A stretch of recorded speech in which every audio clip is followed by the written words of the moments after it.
Yo, so I have a question. I have just a general question. Um, let's say you're at the doctor, okay, and the doctor tells you, "Hey, your disease is terminal, okay. You have like 1 day to live, okay, 1 day, 1 day to live." How would that make you feel? Like people ask that question sometimes, but what I mean is like, what would you think about all the things you've already done? How would you feel about how effective you've been? How would you feel about the life you've lived? All these different things. What would you think about the life you've lived so far?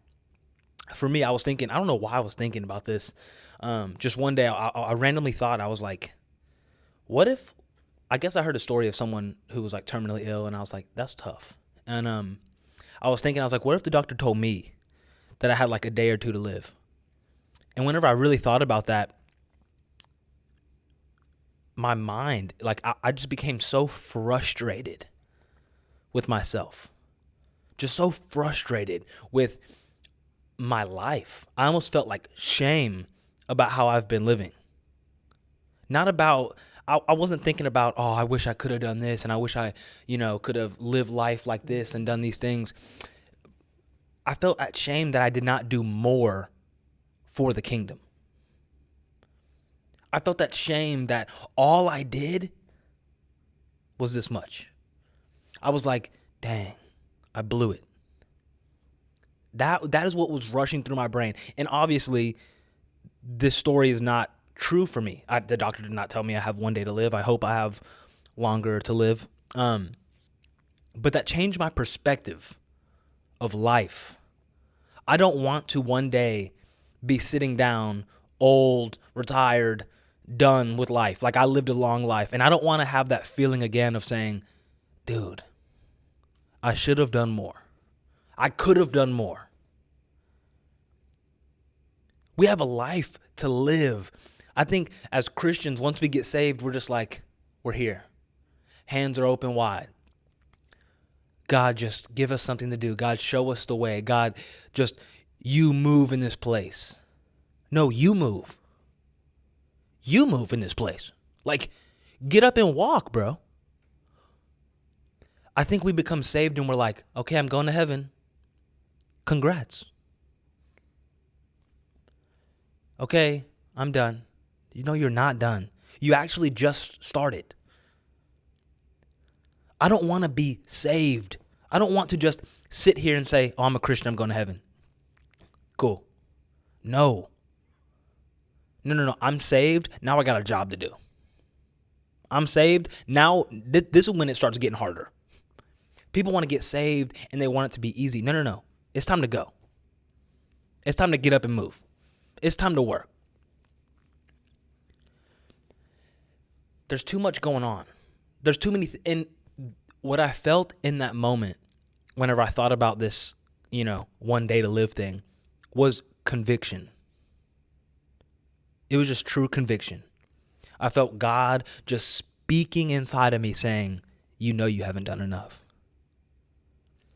And it's not like done enough as if there's like a certain amount you have to do before you die. No.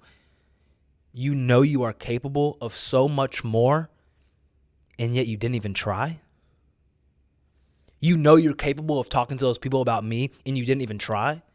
Why are you being lazy? Why are you sleeping all day? Why are you checking out early? Like, why are you giving up? People still need to be saved. Why are you being lazy? People still don't know my name. Why are you only hanging out with these Christian friends? People over here have never felt my love. Why are you judging? They've never heard about Jesus. And it all just hit me at once. You have so much to give. You have so much to give. And you're holding it all back. And that just changed my whole mindset. And I told my friend about this, and he's a lot smarter than me. And he told me, he's like, well, Duke, that's good, but you shouldn't go out and do things for God because you feel guilty, right? Like, it made me feel guilty to think of all this. And he's like, don't go and do this because of the guilt you feel. And I'm like, absolutely. You shouldn't go out because you feel like, oh, I have to. The shame I felt was like, Duke, you need to. Like, this is your calling. And ever since then, like, it just changed my whole vision of what I'm doing and my whole purpose for what I'm doing. It's like, you're saved? Congrats. Like for some people, that's Mount Rushmore. That's the stop sign. Like, you've been cruising, you're saved, good, we're done. No, brother. Being saved is a highway. There ain't no stop signs, there ain't no red lights. You're continuing to go until you die. You retired from your job, you 70 years old, good. Now you have more time to talk about Jesus. Oh, you've been complaining like you can't give time to God because you have so much school and all this stuff. Guess what? Summer's coming. You have all the time in the world to go do something. We can make excuses all we want, but at some point, you're going to feel it. And you're going to be like, I could have done more. I should have done more. It was my calling to do more, and I did not do it. I tell people this all the time. I heard a story, and it's not biblical or anything, but it was just like a figure of speech. He's like, what happens if Duke goes to heaven? One day I go to heaven, and God is reading off a list of Duke. He says, Duke, you served in your community faithfully. You gave more than 10% in tithe every month. You paid for the people behind you in line for them to get food. You helped the homeless anytime you could. You really gave more than you received. You were just a servant at heart.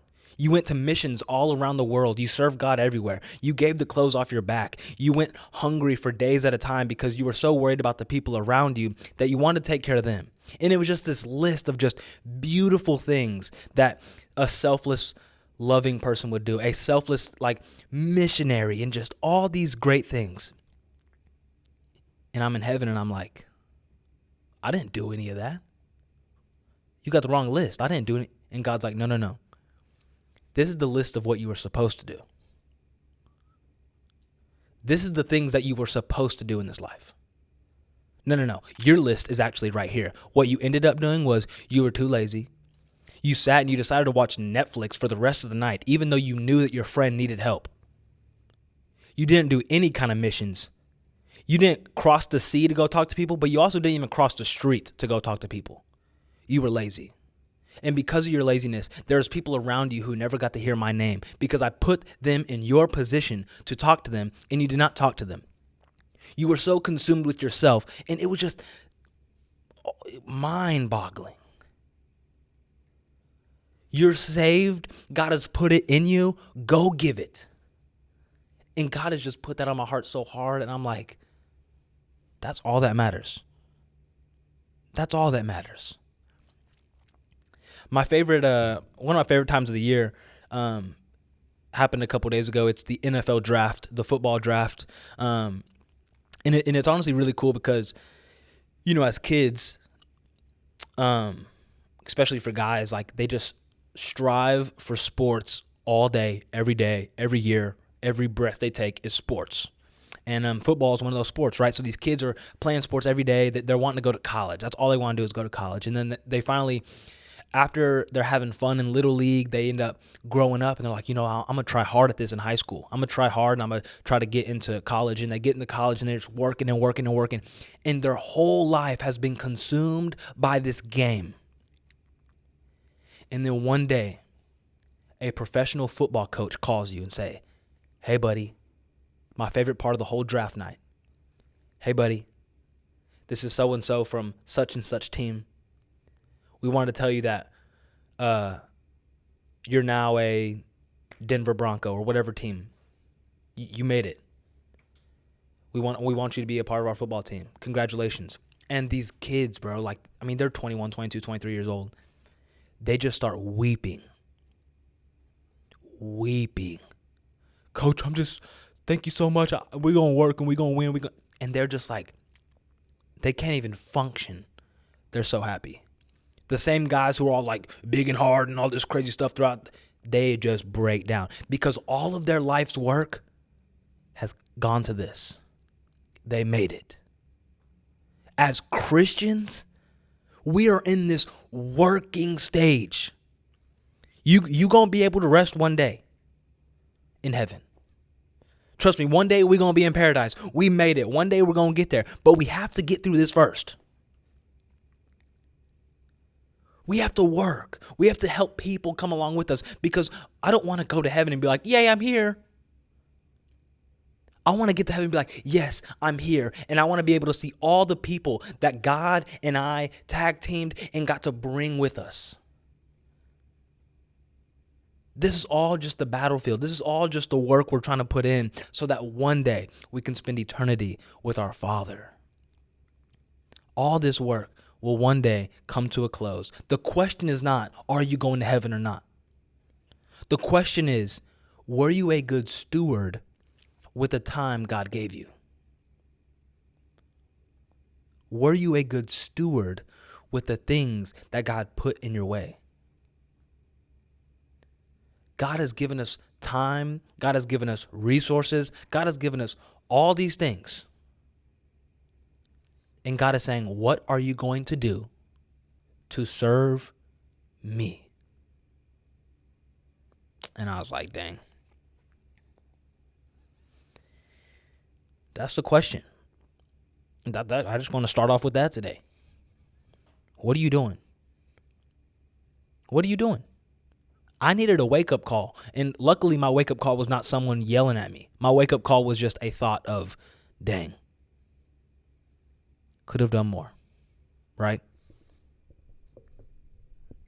Ooh, could have done more. But it doesn't matter anymore what I felt.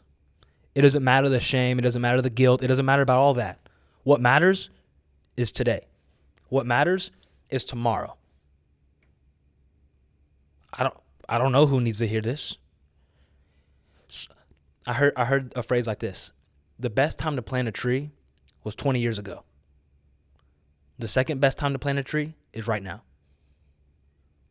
Right? Like, people are so consumed. They're like, I just wish I would have done something. I just wish I could have done. No. You can't fix the past. What you can do is fix the future.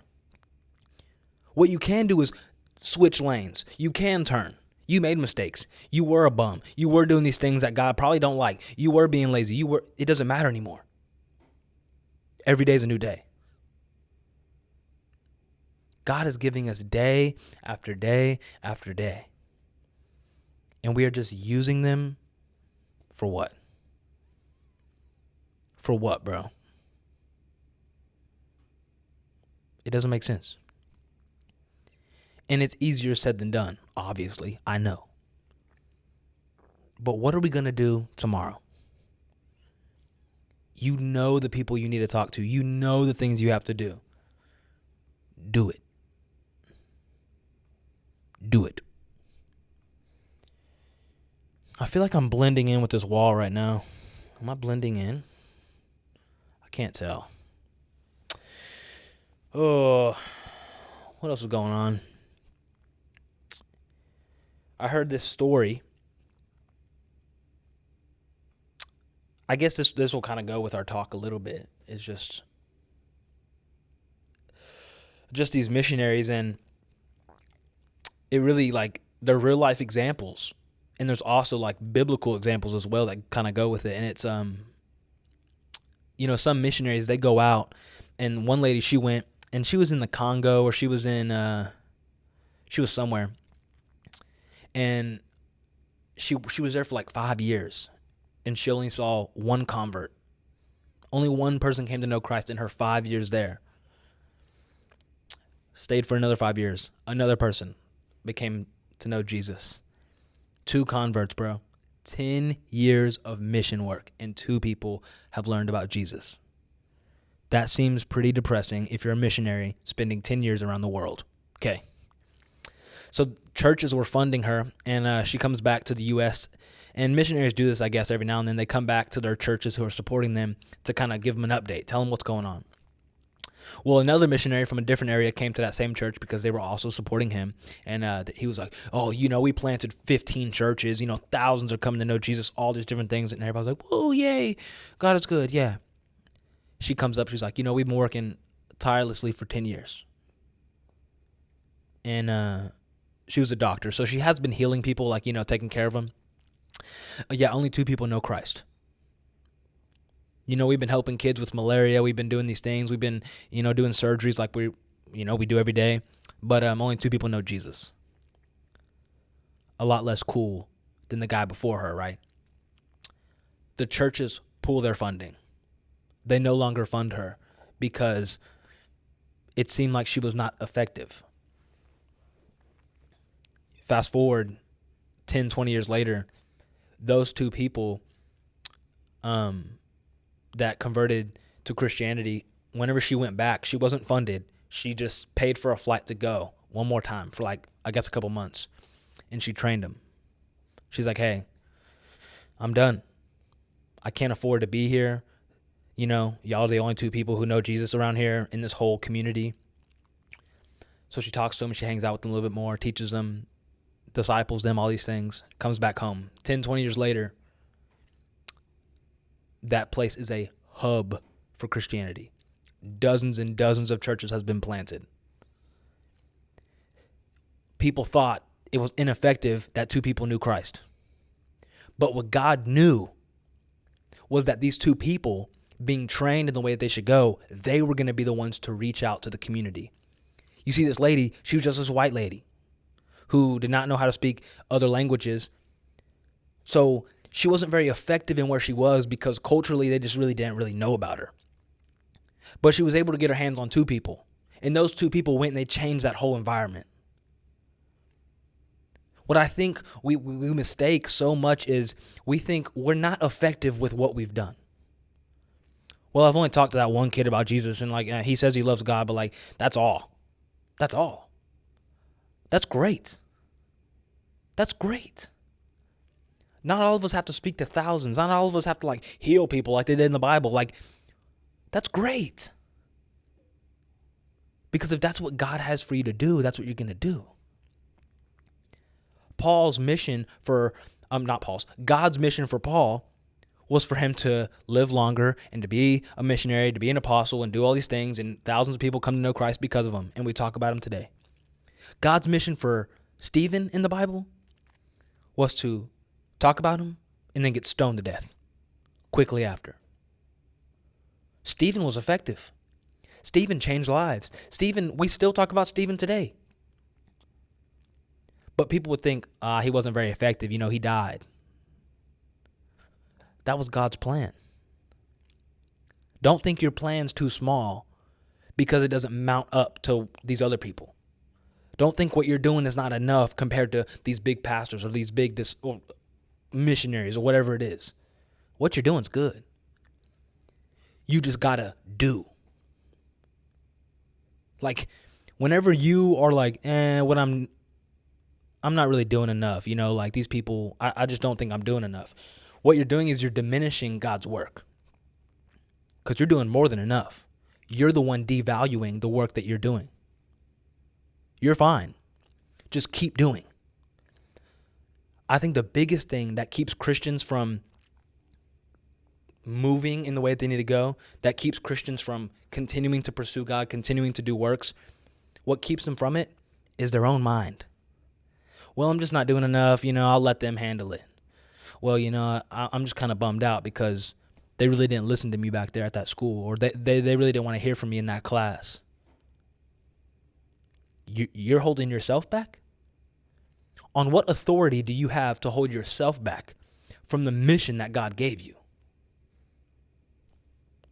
If I'm in the military, I have a mission from my sergeant to go out and do this battle. Okay? Hey, go fight them until they're all gone and go get this and take, I have a mission. If I think, I really didn't do good on this part of the mission, I guess I'll just kind of give up.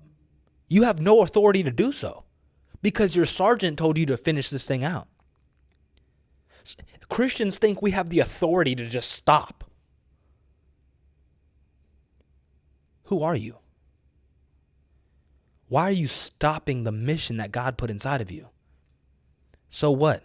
You weren't effective that day. Wake up tomorrow and try again. So what? People mocked you and people were making you feel embarrassed. So what?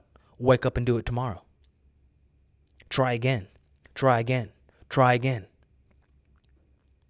Some people won't really feel their mission until they're like 60 years old. Some people are doing things in their young years and they don't feel effective, but because they continue to be obedient, they finally hit ground on what they're supposed to do whenever they're older. They talking about you? Cool. Stand firm. Oh, that they didn't like what you said over there? Cool. Stand firm. Well, I don't know. I just really don't feel effective. I'm starting to get a little nervous on the inside. Cool. Stand firm. Well, I just don't know how to feel about this. I'm really worried and really anxious. Cool. Stand firm. Why are you running away from the thing God put inside of you? God, He put that dog in you. Like, you were made for this, bro. You were made to go out and face opposition, and you're the one holding yourself back. And whenever I thought of this, going back to the story from just earlier, whenever I thought about this idea of me, this being my last day, I just felt it so plainly like, Duke, not only did you not do what you were supposed to do, but you had it in you the whole time. Not only did you not go and make disciples, but you had it in you the whole time. You had this passion in you. You had this strength in you. You had this word from me inside of you. And you were the one holding it back. Don't hold it back. Stand firm. Be persistent. Stand firm. Work. Don't be lazy. Every day, get up, there's something to do. You got breath in your lungs, go speak. You able to walk, go tell someone about Jesus. Go cross the street and tell someone about Jesus. Go cross the hall. Do. Be active. And do what you're supposed to do. Because God put it inside of you. God gave us a spirit, not of fear, not of shame. He gave us a spirit of dog. Oh my gosh. I really need my own version of the Bible. God gave you that dog. And He said, none of these ops gonna overcome because you have my blessing. Like a father giving his daughter away in marriage, telling the husband, telling the boyfriend, yeah, you have my blessing to marry my daughter. You have my blessing to take her away. God says, hey, you have my blessing to go destroy these ops, bro.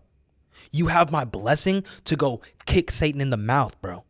You have my blessing to go out here and tell people about me. Stop holding yourself back. Don't waste this opportunity because people still have not heard about Jesus. The stat came out just like last week. Islam is the fastest growing religion in the world for like the first time ever. For the first time in a long time. Christianity has always been that. Christianity has always been the fastest growing. But they said by 2050, Islam will be the biggest religion in the world, ahead of Christianity. They said at this rate of what it's going by 2050 or 2060, we will be below 50% in America with Christians. Right now, America is like 66% Christian, which is great. A lot of those people are probably just, saying it, but that's fine. But they said at this pace of how life is going and how culture is going, by 2060, we're going to be under 50%. What does that mean? It means Christianity is losing ground. Christianity is losing ground. Other religions are raising up, and we are losing ground. Why? Because we have Christians that have the Spirit inside of them, that have the anointing, that have the calling inside of them, and they're not giving it out. They have the opportunities and they're wasting it. They have the days and they're being lazy. They have the lost people in their inner circle and they're not evangelizing. We are losing ground because Christians aren't doing what they were called to do all along. You have God's blessing to go out and do stuff. You have God's blessing to destroy ops, to face fears, to go out and kill giants. You have the authority to have Satan below you. Who are you? You have the authority to tell demons to stand down. You have the authority to do all these things, and you are just, what, sitting there?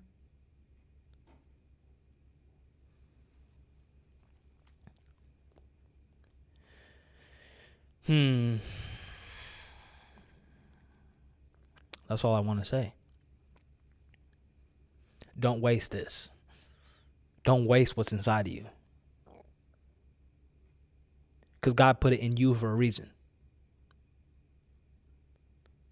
You know that person sitting next to you in class, or you know that coworker that you have, you know they don't know Jesus. You were put in that situation because you were the one meant to tell them. But you can go on. You can go on just saying, I'm saved. I'm going to heaven. Yay. Keep doing it. As we just watch other religions rise up. As we watch Christianity take a step down. Keep going at the pace we at. And watch as the world around us continues to get worse. There is 3 billion Christians on this planet. About 3 billion. If we all did something, if we all said something, we'd be unstoppable. God's love would be everywhere. But no. Y'all too comfortable. Y'all too lazy. You're too nervous. Okay. God is just so good, bro. And he's called us, and we fall short every day. And I'm going to fall short tomorrow. I'm going to continue to fall short. But I have this in my mind now. Now I know where I need to go. I'm going to make mistakes. I'm going to do things I'm not supposed to because I'm a human and I'm a sinner. You're going to make mistakes. That's okay. Who cares about yesterday? Focus on today. Focus on tomorrow. Let's run it. Let's freaking run it. Like, what you waiting on? I'm too young. I don't care. Run it. The only person holding you back is you. The only person stopping you is you. You got the authority and the power.